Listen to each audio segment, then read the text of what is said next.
Gimana Om? Ini hidup itu masalah. Hidup itu masalah. Hidup itu masalah.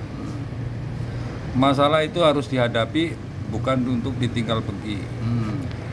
Gimana sih cara yang bijak mengatasi masalah? Sebenarnya bukan masalah, persoalan. Ya. Ya, gimana cara? Karena kompleks, makin hari itu makin tumbuh masalah. Ya, sebenarnya kalau tumbuhnya masalah itu sebagai tanda-tanda orang berpikir, kalau menurut saya sih. Tapi kadang orang mensikapinya sebagai beban. Gimana itu? Oke. Kehidupan memang terlalu misterius untuk dapat diramalkan secara tepat. Kan gitu. Realitas mengajarkan kepada kita berbagai persoalan yang kita hadapi senantiasa harus diatasi, kan begitu.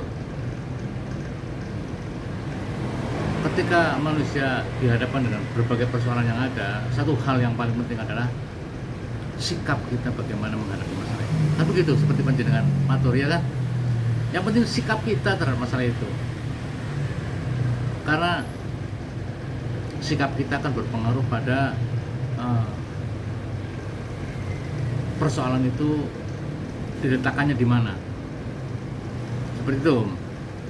Mungkin bisa dijelaskan sama itu Ustadz PK. Bagaimana Pak Ustadz tentang masalah? Masalah apa? Masalah hidup.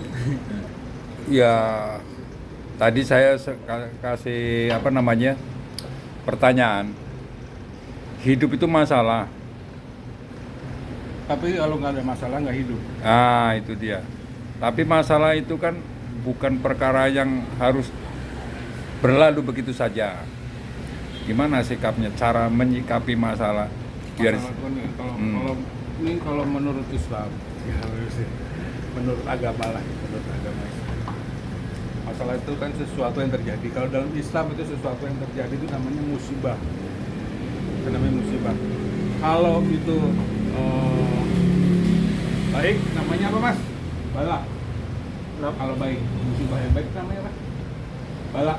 Bala. Bala. Kalau musibah yang buruk namanya azab. Azab, masya Allah, subhanallah. Namanya azab. Jadi sesuatu yang baik namanya bala, sesuatu yang buruk namanya azab. Tuh. Bedanya gimana? Sama-sama orang sakit, masalah nih kan masalah ya. Orang sakit, sama-sama sakit. Bedanya ini bala atau ini azab. Bedanya gimana?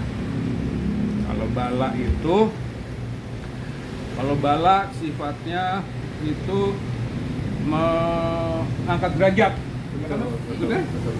Kalau azab itu memberi peringatan, bisa hukuman tapi sebenarnya lebih ke peringatan. Akhirnya dua-duanya tujuannya baik. Kalau satu lagi, kalau bala itu datangnya dari Allah, karena itu untuk ngangkat derajat.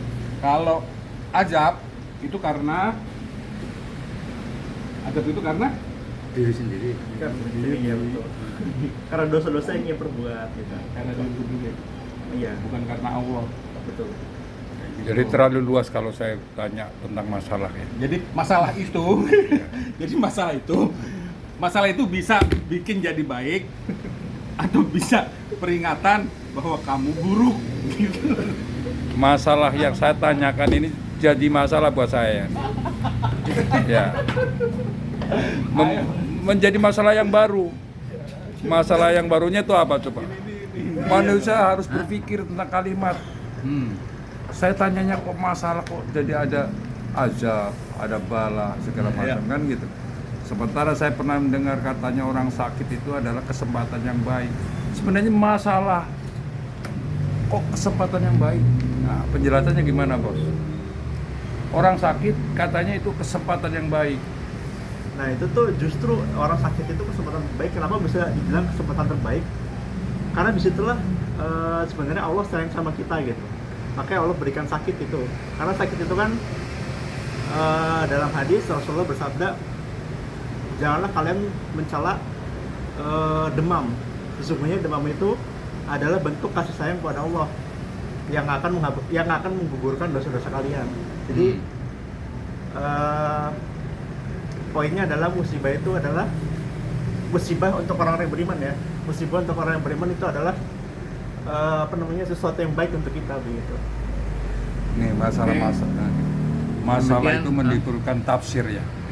Saya sendiri bisa menafsirkan masalahnya ini, tafsir Ya. yang berbeda. Ya, apapun masalah Anda itu berangkat dari pemikiran Anda. Karena bagi Allah bukan masalah sama sekali. Kan begitu intinya. Bagaimana kita meletakkan kita pada posisi itu? Bagi Allah itu semua bukan masalah. Hanya panjenengan yang bikin masalah Masalah kan bagi sampean. Anda. Allah kan Demikian, matur nuwun.